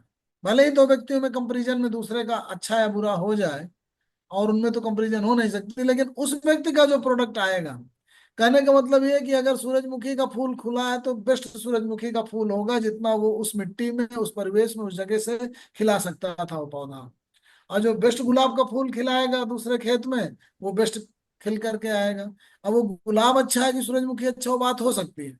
ये एक गुलाब ज्यादा अच्छा है, दूसरा ज्यादा अच्छा है, या एक दूसरी वेराइटी का है, दूसरा दूसरी वेराइटी का है, पर अपनी वेराइटी में, अपने तरह में, अपनी प्रजाति में वो बेस्ट निकालेगा। तो मेरे कहने का मतलब, आप जो काम संपादन करेंगे वो आप अपना बेस्ट देंगे। जी। जी। पर डॉक्टर साहब, जैसे आपने एग्जाम्पल दिया, अगर एक किसान अपनी बेस्ट तरीके से पैदावार करता है, पूरा 100% लगा देता है, परंतु बारिश अगर नहीं होती तो पैदावार नहीं होगी, हाँ, तूफान हो आ गया सकता तो है। खत्म हो जाएगी। तो जी जी। यहाँ 100% देने के बाद भी उसका क्या रिजल्ट, मतलब उसमें क्या वो दोबारा देखिए, नहीं कर्म प्रगति करे या क्या? प्रगति में सब चीज सर्टेन नहीं है, बहुत सारे फैक्टर हैं। इसीलिए उन्होंने, कृष्ण ने कहा कि भाई एक फैक्टर नहीं है, बहुत सारे फैक्टर हैं, बहुत सारे फैक्टर हैं। और उन फैक्टरों में जो आउटकम आएगा उन सब फैक्टरों पर डिपेंड करेगा। तो वो तो प्रकृति का सत्य है, कुदरत का सत्य है, उसको मना नहीं किया जा सकता। अब सूरजमुखी का फूल है, अगर सूरज नहीं खिला तो नहीं खिलेगा सूरजमुखी नहीं का। खिलेगा, नहीं खिलेगा। पंचेतानि महाबाहो कारणानि निबोध में, सांख्ये कृतान्ते प्रोक्तानि सिद्धये सर्व कर्मणाम, अधिष्ठानम तथा कर्ता करणम च पृथक विधम, विविधाश्च पृथक चेष्टा दैवम चैवात्र पंचमी। उन्होंने कहा कि 5 कारण हैं। अधिष्ठानम तथा कर्ता की, कहाँ आप काम कर रहे हैं, कर्ता करने वाला कौन है, करण क्या है, टूल क्या है, किस तरह से कर रहे हैं। अधिष्ठानम तथा कर्ता करणम से पृथक विधम, विविधाश पृथक चेष्टा, कैसी चेष्टा के साथ उस कर्म को कर रहे हैं। और दैव, पांचवा दैव, तो ये दैव ही है। दैव मतलब जो कर्ता के कंट्रोल से बाहर की चीजें हैं। सूर्य उगे न उगे, हवा चले न चले, पानी बरसे न बरसे, तो फिर वो बदल जाएगा उसका रिजल्ट, आउटकम। तो आपके कंट्रोल में कुछ ही चीजें हैं, और जो आपके कंट्रोल के बाहर की चीजें हैं वो दैव है। वहां पे आपका कोई कंट्रोल नहीं है, और उसका भी, उसके रिजल्ट में उसका परसेंटेज है, से है, कंट्रीब्यूशन है। तो फिर आप अपने आउटकम को कैसे डिसाइड कर सकते हैं? तो केओस और आर्डर में सर्टेन डिग्री ऑफ केओस तो रहेगी। हर चीज को आप आर्डरली नहीं कर सकते। आप ध्यान से देखिए तो क्या आप अपने बच्चे को बना बिगाड़ सकते हैं? क्या कई बार अपने आप को भी बनाने बिगाड़ने में कई बार आप बेबस हो जाते हैं? तमाम ऐसे फैक्टर हैं, जैसे भूख, क्षुधा, आपको भोजन नहीं मिल रहा। अब आपकी बनावट ही ऐसी है कि जब तक नहीं भोजन मिलेगा आप पूरी शक्तियों के साथ काम नहीं कर पाएंगे। कई बार जिन इंद्रियों को आपको निग्रह भी करना, वो भी आपके कंट्रोल से बाहर होने लगती हैं, वो फैक्टर आ जाते हैं। तो किसी तरह से संतुलन स्थापित किया जाता है। तो ज्ञान के द्वारा, समझ के द्वारा आप अपना बेस्ट करने की कोशिश करें। समन करें, दमन करें, अनुपात सुनिश्चित करें, मध्यम मार्ग अपनाएं, वही सब मोटी मोटी चीजें लेकर के चलें। उससे ज्यादा जब नहीं आउटकम आ पा रहा तो नहीं आ पा रहा, नियति वही चाहती होगी। पर अगर अपनी आप शांति भंग कर देंगे कि नहीं आ पा रहा, आप क्षुधित हो जाएंगे, मतलब क्रोधित हो जाएंगे, क्षुब्ध हो जाएंगे, तो फिर आप अन्य कामों में भी अपनी संलग्नता और उसके आउटपुट को प्रभावित करेंगे। तो आपका टोटल आउटकम तो जीरो हो गया, फिर बेकार हो गया। तो ये है। एक आखिरी सवाल हो रहा है ऋषभ कि हर व्यक्ति की, या सुनने में आता है कि हमेशा मोक्ष की प्राप्ति की तरफ रहता है, मोक्ष मिल जाए। अब मोक्ष जो मिल जाए ये बड़ा वाइड सब्जेक्ट है, मतलब क्या मतलब उसको मोक्ष माने। देखिए, दो बातें हैं। हम लोग सुनी सुनाई में भी जाते हैं ना। बस हाँ। हम लोग जो है यही, हम्म, कर्मजं बुद्धियुक्त्वा ही फलम त्यक्त्वा मनीषिणः जन्मबंध विनिर्मुक्ता पदम गच्छन्ति अनामयम् यदा ते मोह कलिलं बुद्धि व्यतितरिष्यति तदा गन्तासि निर्वेदम श्रोतव्य श्रुतस्य च। जो सुना हुआ है या जो सुना जाता है, उनके आधार पे आप भ्रमित होकर के इधर उधर क्यों करते रहते हैं, और उसी कर बंधन में फंसे रहते हैं, और उसी सांसारिक मोह जाल में फंसे रहते हैं। तो ये जो सुनी सुनाई बातें हैं, ये आपको बहुत प्रभावित करती हैं, आपको बहुत, लेकिन आपको उससे भी परे जाना है और गहराई में जाना है, और गहराई में जाना, तत्व में जाना है। तो फिर उससे, तो दो तरीके की चीजें हैं। मुक्ति भर पा करके आप क्या करेंगे? अगर मुक्त होना था तो आप पैदा होना बेकार था, शरीर न होता तो मुक्त मुक्त रहते। हम्म, तो जो अस्तित्व है, उस अस्तित्व की सिद्धि, उस अस्तित्व में जो शक्तियां मिली हुई हैं प्रदत्त, जो भी प्रकृति ने आपको बनाया और बना के आपको यहाँ छोड़ दिया, आपने अपने आप को देखा, तो आपको जो शक्तियां मिली हुई हैं उनका पूर्ण पुष्पन पल्लवन हो रहा है कि नहीं हो रहा? उन शक्तियों की सार्थकता, आपके अस्तित्व की सार्थकता मिल पा रही है कि नहीं? आपके एग्जिस्टेंस की मीनिंगफुलनेस हो रही है कि नहीं हो रही? एक एस्पेक्ट ये है। और वो क्रिया, वो करते हुए, उस सिद्धि की प्राप्ति करते हुए आप किन्हीं बंधनों में ना बंधे। क्योंकि जब आप बंधने लगेंगे तो आपकी जो जो पूर्ण उत्पादकता है, जो सिद्धि है, उसमें कमी आने लगेगी, उसमें बट्टा लगने लगेगा। तो अपने अस्तित्व चलते भी मुक्त रहें तमाम तरह के बंधनों से, और अस्तित्व के उपरांत भी मुक्त रहें। गीता यहाँ तक विचार करती है। जहां से आए थे वहां तमाम कर्म के इम्प्रेशंस को, कर्मों के प्रभाव को लेके आए हैं, तो उनका परिणाम आ रहा है। तो इस अस्तित्व रहते तक उन प्रभावों से मुक्त हो जो पीछे का आपके अंदर संस्कार पड़ा हुआ है।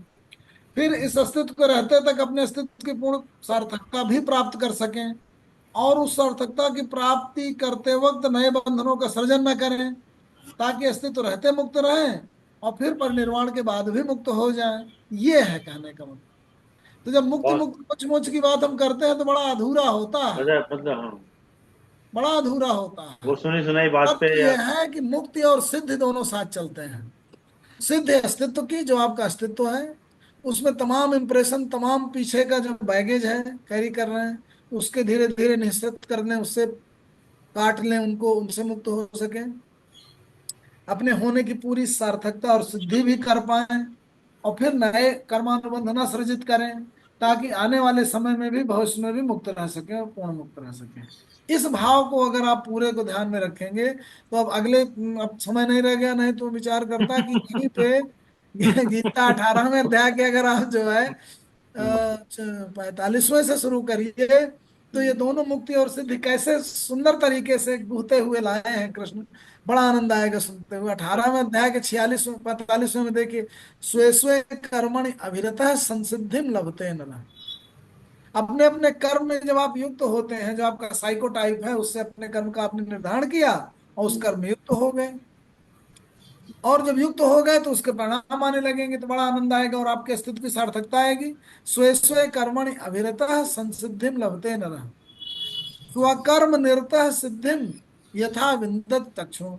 अपने कर्म में युक्त रहते हुए कैसे सिद्धि मिलेगी, सुनो। यतः प्रवृत्ति भूतानाम येन सर्वमिदं ततम्। जिससे इन समस्त अस्तित्व की निसरति है, बनते हैं, उपजते हैं। यतः, जिससे, यतः प्रवृत्ति भूतानाम येन सर्वमिदं ततम्। वही जो चेतना है वो सब जगह इस संसार में व्याप्त है। यतः प्रवृत्ति भूतानाम येन सर्वमिदं ततम् स्वकर्मणा तम अभ्यर्च्य। अपने कर्मों से तुम उसकी अभ्यर्चना करो, उस चेतना की जिसने सृजन किया है इस पूरी सृष्टि का। स्वकर्मणात्म अभ्यर्च सिद्धिम विन्दति मानव। तो तुम उसी से मनुष्य सिद्धि प्राप्त करता है। बहुत सुंदर। और डॉक्टर साहब अगली ठीक बार है। में थोड़ा सा इसमें भी असक्त देखिए। बुद्धि सर्वत्र जिता नहीं, अब तो सिद्धि तो मिल गई अस्तित्व की। हम्म, अस्तित्व की सिद्धि तो मिल गई, लेकिन उस सिद्धि मिलते वक्त कहीं आप बंधने न लगे। क्योंकि बंधेंगे तो इस जन्म में इस अस्तित्व को रहते ही तो आपके कर्मों की जो सिद्धि है वो तो कम होगी ही। आप नए के लिए, आगे के लिए भी कर्मानुबंध सृजित कर लेंगे और मुक्त होने से वंचित रह जाएंगे। तो कहते हैं असक्त बुद्धि सर्वत्र जितात्मा विगत स्पृह नैष्कर्म सिद्धिम परमाम यथा विन्दति तक्षण। असक्त रहते हुए अपनी बुद्धि को, बुद्धि के द्वारा उसके विवेक में चलते रहिए और निरासक्त रहिए, कर्मों में बंधिए मत। कर्म करते वक्त सिद्धि देंगे, और निरासक्त रह के बुद्धि से संचालित होकर मुक्त होंगे। तो कर्मों से सिद्धि और ज्ञान से मुक्ति, विवेक से मुक्ति, इन दोनों को लेकर के भक्ति भाव में निश्चित कर देती है। जैसे यमुना और गंगा मिलकर के अदृश्य पावन सरस्वती में मिल गई हैं। तो ये है ज्ञान योग और कर्म योग का अदृश्य भक्ति योग सरस्वती में विलंब। ये मिलता है 18वें अध्याय में, 45वें से शुरू होगा और फिर आगे चलते जाइए, बड़ा आनंद आएगा। तो ये हाँ, हम लोग अगले पिकअप करेंगे। नहीं बहुत आनंद आ गया सर। और अगली बार थोड़ा सा एक ये भी बताइएगा सर, ये जो संन्यास और कर्मयोग दोनों मोक्ष के मार्ग हैं, और उसके बावजूद भी हाँ, कर्म को जो है वो विशेष बताया गया, मतलब वहां पर भी जाके नहीं, ना। कर्म योग को उन्होंने कहा अगर तुम सन्यास की बात ये सोचते हो कि हम्म, कर्म छोड़ देना, तो हाँ कर्म छोड़ना तो संभव ही नहीं है। कर्म में लगे होना विशेष है, हाँ। कर्म में युक्त होना विशेष है, इस संदर्भ में कहा उन्होंने। चलिए छोड़ साहब। के जी। बहुत सुंदर। चलिए शेखी साहब, धन्यवाद दीजिएगा। बहुत सुंदर आज का मतलब, बहुत काफी गुत्थियों के सर्वप्रथम समाधान हो गया। सर्वप्रथम धन्यवाद आदरणीय अरुण शर्मा जी। आपके निरंतर प्रयास से जो संवाद चिंतन चल रहा है, आज डॉक्टर एस एस बड़ोरिया साहब ने 95th सेशन लिया और गीता के सहज भाव के ऊपर बड़ी सुगमता से बोले। आपको तो सब कुछ कंठस्थ है, मैंने कोई भी प्रश्न आपके पास रखा जाए तो आप तो तुरंत उत्तर दे देते हैं, जैसे एनसाइक्लोपीडिया से आता है। आज आपके उद्बोधन का मेन विषय रहा कर्म। कर्म के बिना हम रह नहीं सकते, और आपने रास्ता दिखाया कि कर्म जो भी करो कामना रहित करो, फिर कोई प्रॉब्लम की बात नहीं है। क्योंकि जब हम संसार में रहते हैं तो कपड़े की जरूरत भी रहती है, छत की जरूरत भी रहती है, खाने की जरूरत भी रहती है, कहीं हम भाग नहीं सकते। हमें संसार में रहते हुए, कर्म करते हुए कामना रहित कर्म करने चाहिए। कहीं अपने आप को बांधना नहीं चाहिए, फल की आसक्ति नहीं रखनी चाहिए। आपने सारे प्रश्नों के उत्तर बहुत सहज भाव से दिए, क्योंकि गीता के सहज भाव में आपको तो पूरा कंठस्थ है। आपकी आज के उद्बोधन के लिए आपका बहुत बहुत धन्यवाद है, बहुत बहुत धन्यवाद। आगे भी आशा करते हैं कि बैलेंस पार्ट भी कंप्लीट करेंगे आप। धन्यवाद देखिए सर। साहब, अब जो है डॉक्टर साहब को वो एनसाइक्लोपीडिया मत बोलिएगा, अब बोलिए चैट जीपीटी। चैट जीपीटी में जो मर्जी लिख दीजिएगा, तुरंत आ जाएगा जवाब। अब नई टेक्नोलॉजी आ गई ठीक है सर, है। अब नई टेक्नोलॉजी। आप लोगों की शुभकामनाएं हैं। चलिए, बहुत बहुत धन्यवाद आदरणीय किसी का, बहुत बहुत धन्यवाद आदरणीय डॉक्टर सदोदिया साहब। आपने समय निकाल समय दिया, हम आपके आभारी हैं। और जूम के लोग का विशेष रूप से धन्यवाद कि आपने समय निकाल समय दिया। और जैसा कि एक विचार साथ और 3 बार के साथ अपनी बात समाप्त करते हैं। आज का विचार बड़ा गंभीर है। एक बेहतरीन जिंदगी जीने के लिए यह स्वीकार करना जरूरी है कि जो कुछ भी हमारे पास है वही सबसे अच्छा है। एक बेहतरीन जिंदगी जीने के लिए यह स्वीकार करना जरूरी है कि जो कुछ भी हमारे पास है वही सबसे अच्छा है। जब हमारा जन्म हमारी मर्जी से नहीं होता, जी जब जी हमारा जन्म हमारी मर्जी से नहीं होता, और मरण भी हमारी मर्जी से नहीं होता। जी सर। जब जन्म हमारा मर्जी से नहीं होता, मरण भी हमारा मर्जी से नहीं होता, तो इस जन्म मरण के बीच में होने वाली सारी व्यवस्थाएं हमारी मर्जी से कैसे हो सकती हैं? बहुत खूब सर, बहुत बहुत बढ़िया, खूब। बहुत बहुत बढ़िया। उत्तम आदि से विचार। अंत तक और बीच में सब कुछ अपने मर्जी से नहीं है। तो इस जन्म मरण के बीच में होने वाली सारी ऐसी व्यवस्था हमारी मर्जी से कैसे हो सकती हैं? इसलिए कर्म करो, बाकी सब इस पर छोड़ दो। तो आज डॉक्टर ने कहा बहुत कर्म बढ़िया करो, सर। बाकी ईश्वर पे छोड़ दो। यही कर्मयोग का जो बहुत विशेषता। बढ़िया। जी जी। कर्म आइए सब 3 लोग का चयन करते हैं। शांति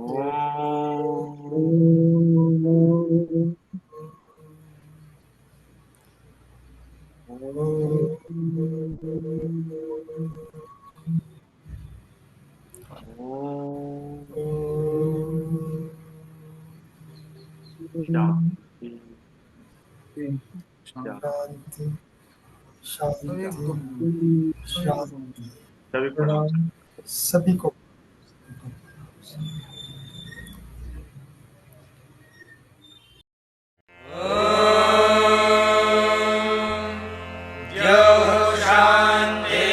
शान्तिरन्तरिक्षं शान्तिः पृथिवी शान्तिरापः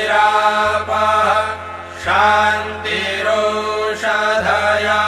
शान्तिः वनस्पतयः शान्तिर्विश्वे देवाः शान्तिर्ब्रह्म शान्तिः सर्वं शान्तिः शान्तिरेव शान्तिः सा मा शान्तिरेधि। ॐ शान्तिः शान्तिः